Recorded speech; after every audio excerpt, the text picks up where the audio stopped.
Nas'aluka ridhaka ya Allah wal afiyah wa sihhata was salama wal hidayah wa taufiq wa rahmah wal maghfirata bil barakati surati al-Fatihah. A'udzu billahi minasy syaithanir rajim. Bismillahirrahmanirrahim. Alhamdulillahi rabbil alamin. Ar-Rahmanir Rahim. Maliki yaumiddin. Iyyaka na'budu wa iyyaka nasta'in. Ihdinas siratal mustaqim. Siratal ladzina an'amta 'alaihim ghairil maghdubi 'alaihim waladdallin. Amin. Innal hamdalillah nahmaduhu wa nasta'inuhu wa nastaghfiruh wa na'udzu billahi min shururi anfusina wa min sayyiati a'malina may yahdihillahu fala mudhillalah wa may yudlilhu fala hadiyalah. Asyhadu an la ilaha illallah wahdahu la syarikalah wa asyhadu anna Muhammadan abduhu wa rasuluhu la nabiyya ba'dah. Allahumma salli ala nabiyyina Muhammadin sallallahu alaihi wasallam wa ala alihi wa ashabihi wa man tabi'ahum bi ihsanin ila yaumiddin, amma ba'du. Fa ya ibadallah usikum wa nafsi bi taqwallah faqad fazal muttaqun. Baik hadirin yang dimuliakan Allah Subhanahu wa taala, ikhwani wa akhwati fillah, sahabat karib yang dimuliakan Allah. Alhamdulillah, ba'da tahmid dan sholawat, mari kita sama-sama bersyukur karena Allah masih mengizinkan kita pagi hari ini di hari Ahad untuk kembali bermuajahah, duduk di majelis ilmu yang insyaallah mudah-mudahan mendatangkan keberkahan dari Allah Subhanahu wa taala, ya. Kemudian pada kesempatan hari ini insyaallah kita akan membahas tentang tema yang mudah-mudahan bisa menyemangati, ya, anak-anak muda, kaum muda, dan yang tetap ingin selalu muda, ya. Karena insyaallah dalam Islam pemuda itu rentang waktunya cukup panjang. Kalau di Undang-Undang Kepemudaan, ya, nomor 40 tahun 2009 itu dibatasi hanya sekitar sampai umur 30 tahun, ya. Dari 16 sampai 30 tahun itu menurut Undang-Undang Kepemudaan. Tapi dalam Islam 40 tahun itu masih dianggap pemuda. Bahkan ya awal dari sebuah kehidupan di angka rahasia 40 itu selalu disebut, ya. Oleh sebab itu hari ini kita akan coba membahas bagaimana menjadi pribadi muda yang bermanfaat, yang masa mudanya bermartabat, insyaallah sukses dunia dan akhirat. Baik, kita awali dengan membaca basmalah. Bismillahirrahmanirrahim. Nah, ikhwani wa akhwati fillah rahimakumullah. Oke, sudah siap ya materinya? Saya ingin mengawali dengan sebuah pengantar mengenai keutamaan para pemuda, ya. Dalam beberapa hadis Rasulullah Shallallahu Alaihi Wasallam itu memberikan luar biasa, ya, apresiasi dan juga perhatian khusus bahwa pemuda ini bukan sekedar anak-anak muda yang harus diperhatikan, tapi juga menjadi aset buat masa depan, ya. Misalnya kita bahas satu persatu hadis di sini, ya. Rasulullah Shallallahu Alaihi Wasallam bersabda, "Ya'jabu rabbuka min syabin laisat lahu sobwah." Ya, kata Rasulullah, Rabbmu kagum dengan pemuda yang tidak memiliki sobwah. Sobwah itu para ulama menyebutkan definisinya, pengertiannya sebagai sesuatu yang condong ke arah kemaksiatan, menyimpang dari kebenaran, atau juga hal-hal yang membuat ia sebetulnya menjadi pribadi fasik, ya, yang melakukan dosa dan kemaksiatan. Jadi Allah sangat senang, ya, sangat kagum bahkan kepada para pemuda yang tidak memiliki sobwah. Ya, sobwah itu tadi orangnya lurus-lurus aja, yang tidak diambil kesempatan walaupun sedikit untuk bersentuhan dengan maksiat. Ini luar biasa. Di masa yang hari ini fitnahnya begitu dahsyat, kalau ada pemuda-pemudi Islam seperti ini, masya Allah, luar biasa ini. Ia menjaga agar tidak kena sobwah. Ya. Jadi pertama itu diberikan sebuah pujian. Allah bahkan kagum pada pemuda ini kalau ia benar-benar menjaga dirinya, tidak jatuh pada kemaksiatan bahkan dosa. Saya sering ulang-ulang ya. Apa bedanya maksiat dan kemungkaran? Maksiat dan mungkar. Apa bedanya? Maksiat dan munkar. Kalau maksiat, dosa yang ia sendiri yang tahu dan Allah. Dia dan Allah yang tahu saja. Jadi dosanya itu private ya, privasi. Hanya dia dan Allah yang tahu, beserta perangkatnya ya, ada malaikat di sana yang menyaksikan, mencatat dan lain sebagainya. Tapi maksiat itu tidak terpublikasi, sembunyi-sembunyi. Itu namanya maksiat. Tapi kalau sudah mungkar, maksiatnya dipublikasi. Ya, pacaran, nah itu sudah bukan kemaksiatan lagi, mohon maaf, tapi sudah kemungkaran karena dia publikasikan. Ya, bucinnya itu ya, berlebihannya. Dia pegangan tangan, dia mesra-mesraan, na'udzubillahi min dzalik. Maka kalau kita menemui yang begitu ya di jalan, di lampu merah gitu dan sebagainya, sedang menunggu lampu merah, ini bisa kita pastikan bukan suami istri. Karena suami istri pasti tidak akan mengumbar kemesraannya di jalan, di umum. Ya, dia punya rumah, dia punya kamar, dia punya tempat untuk ya bisa mengekspresikan yang halal yang Allah sudah izinkan. Tapi berhubung yang ini ya, dia tidak punya tempat, kadang tidak punya modal juga, kasihan ya. Gitu di jalan, dia seolah bangga gitu. Ini sebuah ya. Ini berarti kita bisa pastikan ini pasangan bukan pasangan resmi, belum menikah, masih pendekatan. Rasa-rasanya pengantin baru pun tidak begitu deh, karena mereka sudah tahu batasan dan juga tempat di mana harus menunjukkan kemesraan. Tapi kalau ada, ya bahkan bukan cuma muda-mudi ya, saya lihat kadang bapak-bapak, ibu-ibu ini beneran suami istri atau tidak, Allahu alam, cuma rasanya nggak pantas gitu untuk ditunjukkan di muka umum. Itu namanya kemungkaran. Jadi bayangkan ya, kalau setiap pemuda begitu luar biasa mendapatkan perhatian dari Allah, dipuji, dikagumi, kenapa kita tidak ambil ya kesempatan itu? Oke ya, lanjut kita ke hadis berikutnya. Hadis berikutnya adalah bicara tentang 7 golongan. Maka saya bersyukur sekali ya, teman-teman karib tetap istiqomah ya, tetap berada di jalur dakwah, bermanfaat untuk umat. Ini satu hal yang perlu kita sama-sama syukuri. Di hadis berikutnya, di slide berikutnya itu ada hadis tentang 7 golongan manusia kelak ya di akhirat. Kita baca bareng-bareng ya. Di sana Rasulullah menyatakan sab'atun ya, sab'atun yuzilluhumullahu yawmal qiyamah fi zillihi yawma la zilla illa zilluh. 7 golongan kata Rasulullah ya, yang kelak akan dinaungi oleh Allah ya, di bawah naungan arasy-Nya ya, di hari tidak ada naungan sama sekali selain naungan dari Allah Subhanahu wa ta'ala. Masya Allah ya. Jadi 7 golongan ini spesial.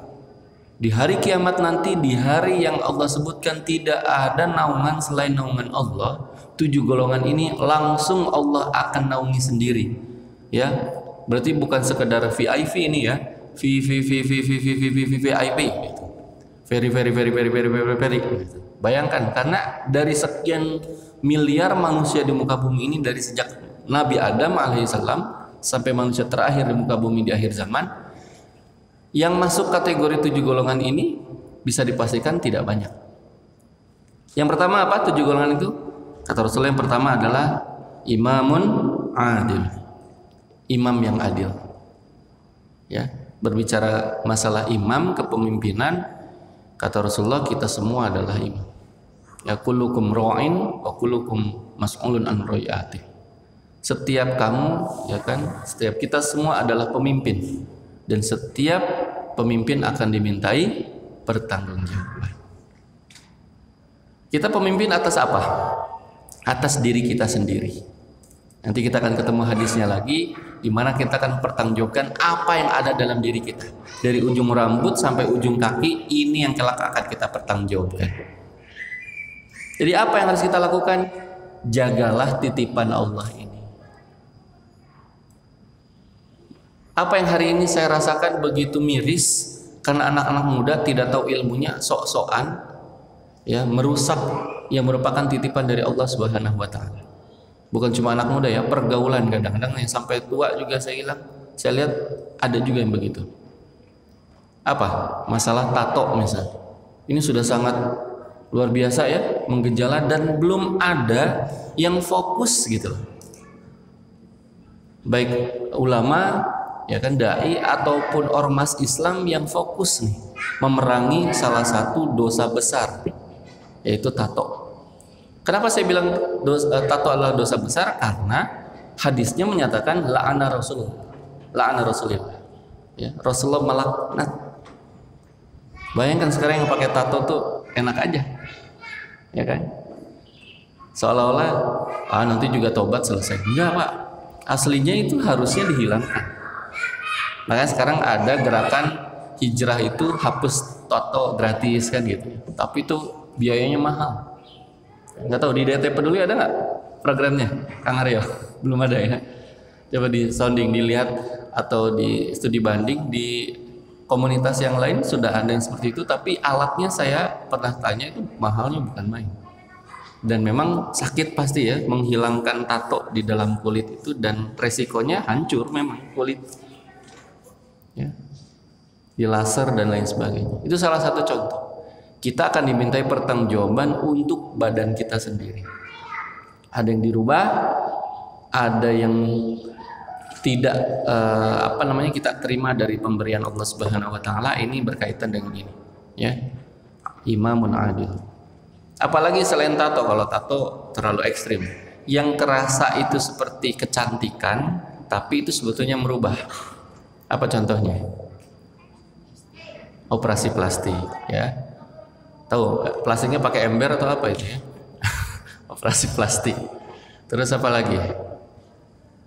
Gigi ya, bukan cuma sekedar dikawatin, tapi dikikir, dihabiskan, ya, diratakan. Itu bagian dari sebetulnya juga merusak, ya, ciptaan Allah. Terus apa lagi? Nah, apa namanya itu? Sulam alis, terus rambut itu apa namanya, extension ya, hair extension, menyambung rambut dan lain sebagainya. Banyak hari ini perempuan tidak tahu ilmunya, dan yaitu asal melakukan sesuatu padahal kelak akan dimintai pertanggungjawaban sebagai imam dari tubuhnya sendiri, badannya sendiri. Kalau laki-laki apa? Oplas mungkin ya, tapi nggak banyak. Selain oplas apa lagi? Kalau skincare mah biasa lah ya. Sekarang mah ternyata bukan cuma kebutuhan perempuan ya. Skincare itu laki-laki juga butuh katanya, biar nggak kelihatan kusam banget lah gitu ya. Silakan. Yang penting masih dalam batasan-batasan yang syar'i. Lalu apa lagi? Pakaian mungkin ya, atau kecenderungan seksual. Nah ini kan bagian juga yang kelak akan dimintai pertanggungjawaban. Kita kadang hari ini nggak bisa nentuin loh, ini pelaku penyimpangan atau tidak. Nggak bisa kita cek, nggak bisa kita lihat. Kecuali memang dihadirkan dan ditanya langsung, khusus untuk LGBT gitu. Karena memang nggak kelihatan. Ya, kasus yang sedang viral ya di media sosial tentang seorang ayah ya, di mana itu ya, Sulawesi bukan ya? Apa di Nusa Tenggara saya lupa ya.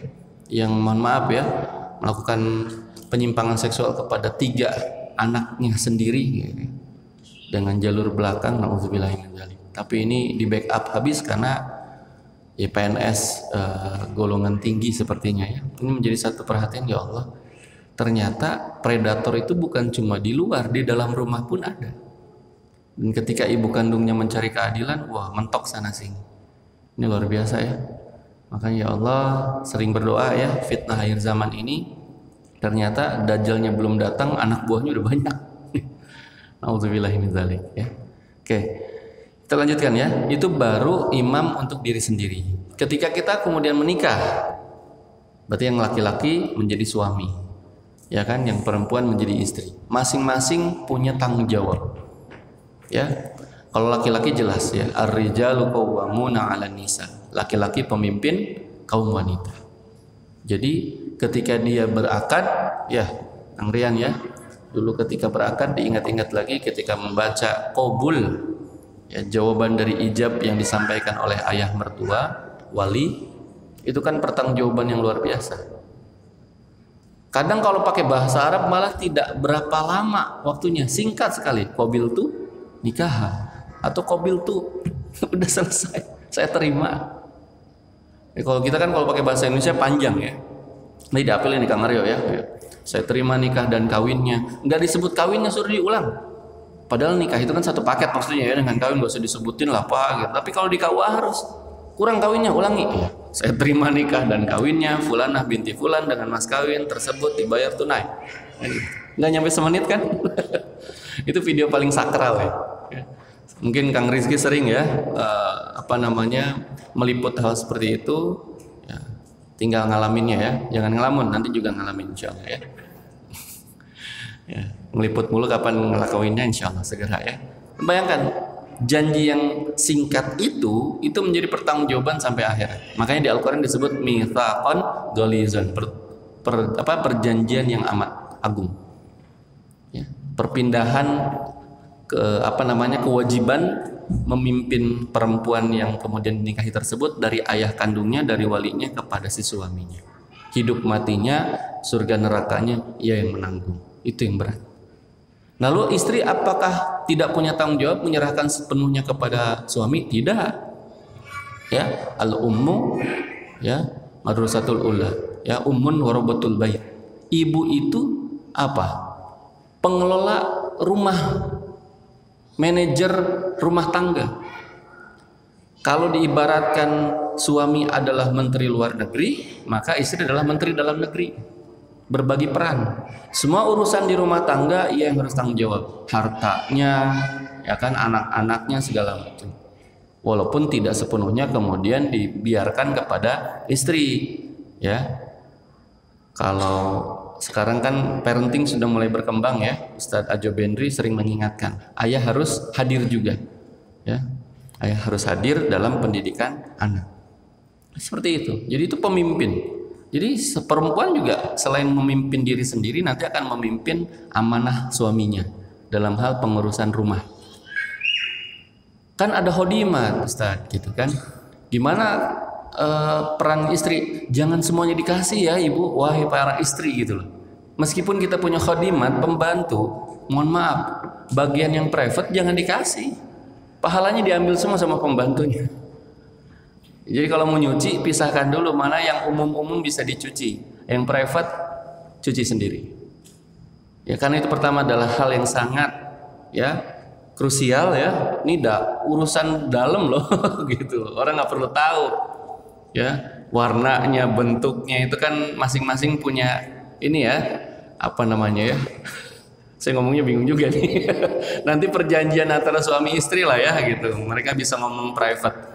Dan itu nggak perlu dikasih tahu ke orang lain. Dan perlu ruang khusus juga untuk menjemurnya. Jangan dipamerin di luar. Kadang-kadang ya Allah, yang lihat kan yang malu ya, bukan orang yang jemurnya. Aduh, astagfirullahaladzim. Padahal nggak dosa, cuma jadi tahu akhirnya kan. Susah kan kita ngerem pikiran tuh kemana-mana. Traveling kata Kang Arifin ya, kemana-mana. Makanya kita jangan membuka kesempatan orang jadi pikirannya traveling. Itulah yang disebut dengan izah dan ifah. Ya, di bab tentang adab itu ada izah dan ifah. Izah itu kemuliaan, ifah itu kesucian. Jadi gimana caranya kita tidak memberikan kesempatan orang lain suudzon atau jadi dosa gara-gara kita. Ya, jadi kita tutup kesempatan itu biar dia tidak dapat dosa dari kita. Contoh misalnya ya, selain tadi ya, kita menjemur underwear di depan rumah atau di tempat publik, itu akan merusak izah dan ifah. Orang akan mikir kita di traveling kemana-mana dan lain sebagainya. Mau bentuknya bagus atau bahkan buruk sekalipun, itu sama-sama akan jadi bahan omongan, ya kan? Yang kedua misalnya Kang Aryo tiba-tiba motornya mogok depan diskotik. Siapa yang minta mogok di situ? Enggak ada yang minta. Tapi sebaiknya apa yang dilakukan demi menjaga izah dan ifah, usahakan tidak mogok di situ. Gimana caranya dorong dia ke arah mana? Supaya orang ketika ngelihat jangan sampai punya pikiran, Aryo katanya presidium karib depan diskotik gue lihat kemarin, astagfirullahaladzim. Padahal dia nggak tahu mogok lagi gitu. Orang nggak mau tahu gitu. Hal-hal kayak gitu yang kita kadang-kadang tidak menyadari. Kelewat kita husnuzon kepada orang lain, tapi sebetulnya kita juga punya porsi. Bagaimana caranya orang lain tidak berdosa gara-gara kita. Ya, jadi usahakan ya begitu. Lagi misalnya ada teman kelompok kerja kelompok kampus ya kan, ketemuan ngambil file gitu supaya gimana caranya tidak kelihatan berduaan. Nah, itu kan dicari caranya. Kalau akhwat biasanya lebih inilah ya, kalau paham ilmunya lebih strength ya, dibanding laki-laki. Kalau laki-laki biasanya ya begitulah, alhamdulillah lah bisa ketemu ya. Ketawa kan? Ya udah alhamdulillah katanya, baru ketemu aja udah bahagianya luar biasa. Ngelihat sendalnya udah senengnya bukan main. Wah ada kajian gitu. Itu baru sendalnya itu Kang Aryo ya paham. Oh tasnya, kerudungnya, aduh tahu. Ya.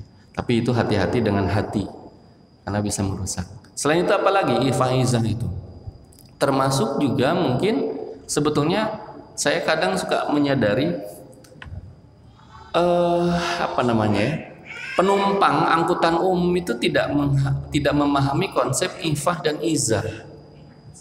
Dia asal turun di lokasi yang kadang-kadang bisa membahayakan orang lain, atau menyetup kendaraan umum itu di tempat yang berbahaya, di pengkolan dan lain sebagainya. Kalau supir angkot melihat penumpang berhenti dia. Cuma yang nyetopnya itu yang harus tahu diri. Ini bahaya nggak kira-kira? Kalau saya stop, mobilnya tiba-tiba berhenti dari belakang, selesai. Atau juga naik angkot berhentinya tiba-tiba, bang kiri bang langsung, tuk, gitu kan. Kasih tahu aba-aba, dan kita harus tahu itu benar-benar kecerdasan yang tidak mudah loh. Ifah dan izah itu menyangkut maslahat umat. Ya, apalagi hal-hal yang kita tahu nanti kalau sudah jadi istri, hal-hal sepele yang bisa memancing keributan dengan suami dia tahu. Sepengen apapun kepo sebagai istri ya, hal yang dilakukan suaminya seharian itu ditahan dulu sampai suaminya bisa nyaman untuk diajak ngobrol. Baru datang, mas tadi ngapain aja? Mas ribut itu. Yakin siapapun itu. Ini makanya harus belajar jadi istri soleha itu dari sekarang. Ya, bagaimana kondisinya ketika suami pulang, dia sambut dulu suaminya dengan senyum, ya kan? Kemudian diberikan layanan jasa yang harus diberikan, mau minum, mau makan, mau mandi, ya kan? Diberikan dulu, habis itu ditemani, ya kan? Jangan dulu bertanya ini itu kecuali dia ngajak ngobrol. Ya. Setelah selesai tenang, ya kan? Boleh nanya nggak mas? Gitu kan? Itu luar biasa loh. Ya, dampak. Karena yang harus diingat oleh akhwat sekalian, kadangkala yang tidak bisa merawat pernikahan bukan hanya dari laki-laki, dari perempuan. Ya, makanya kenapa Rasulullah menyampaikan ya ittaqud dunya wa taqun nisa. Ya.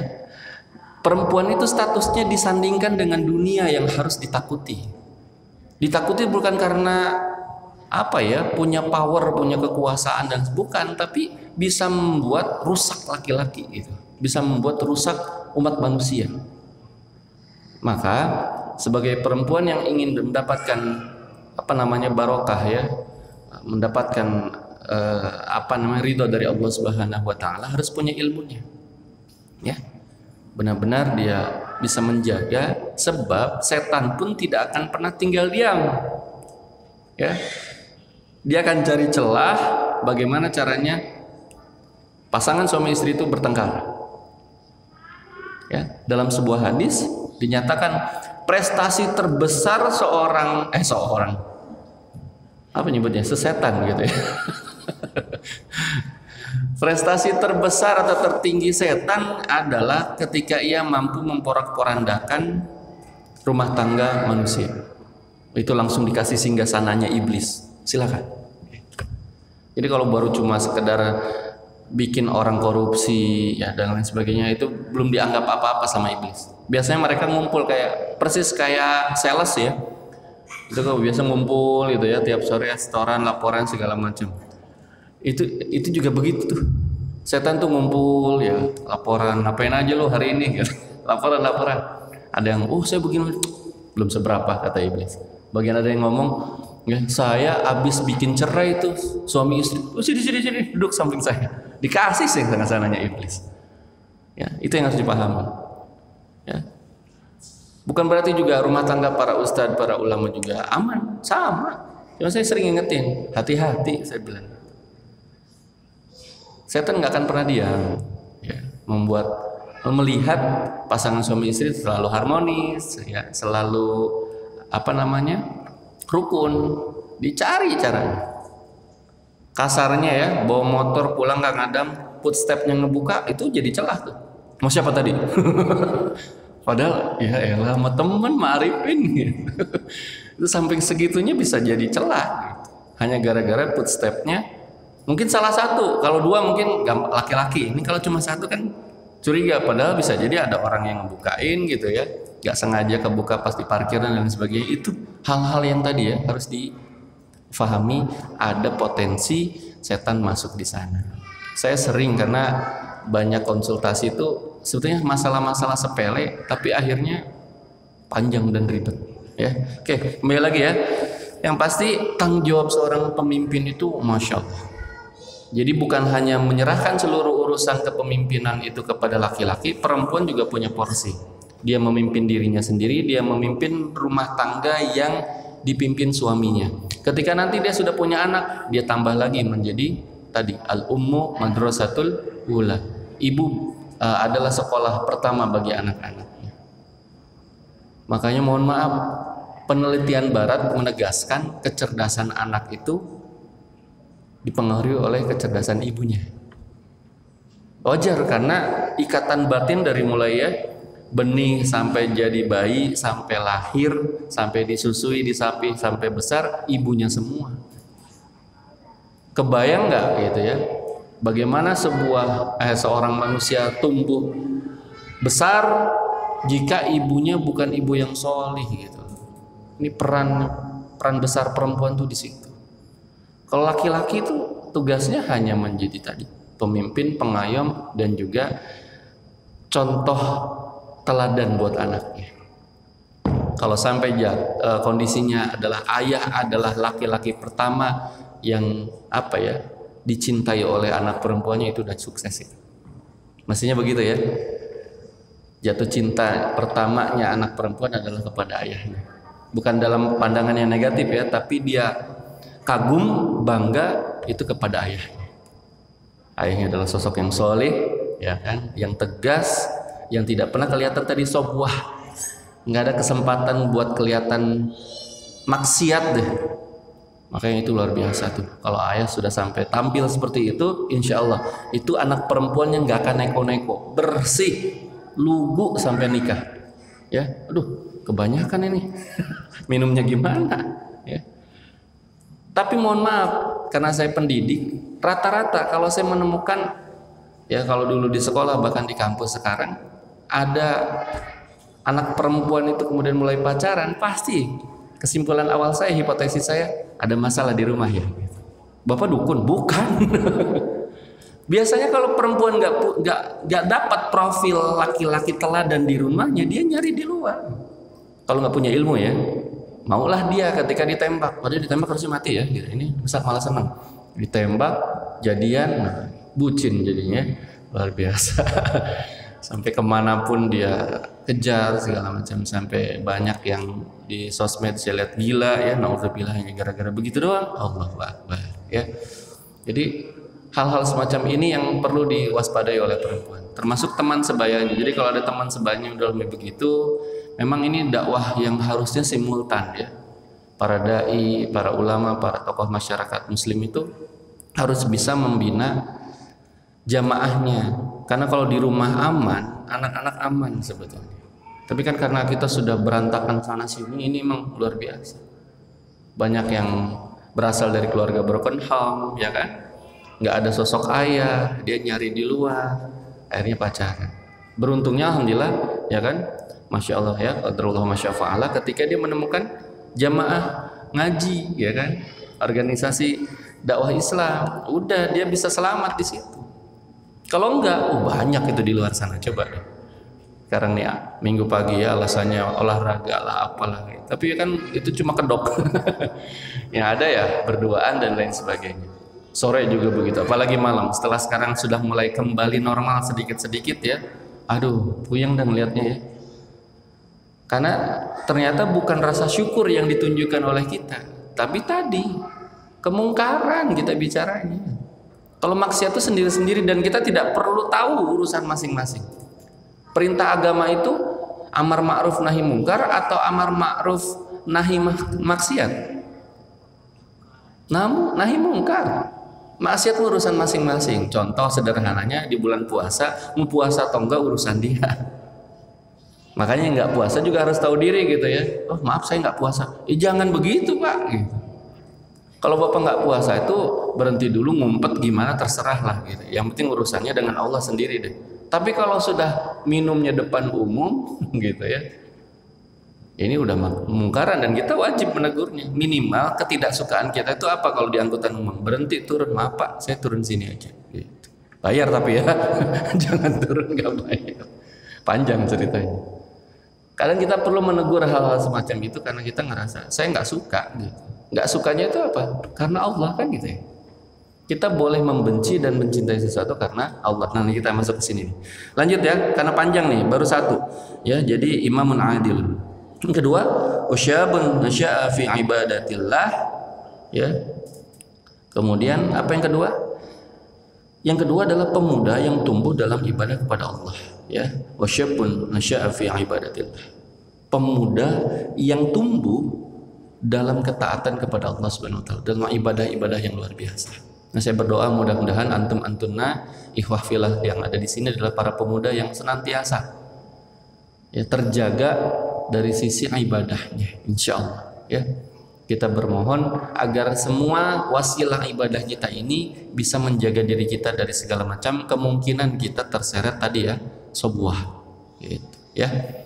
Jadi bayangkan kalau para pemuda seperti ini, masya Allah, dari mudanya, dari kecilnya, kita tuh kan sebetulnya jujur ya, saya sendiri pernah mengalami hal itu, tapi ini mungkin menjadi satu gambaran masalah pembinaan dan pendidikan di kalangan muslim Indonesia.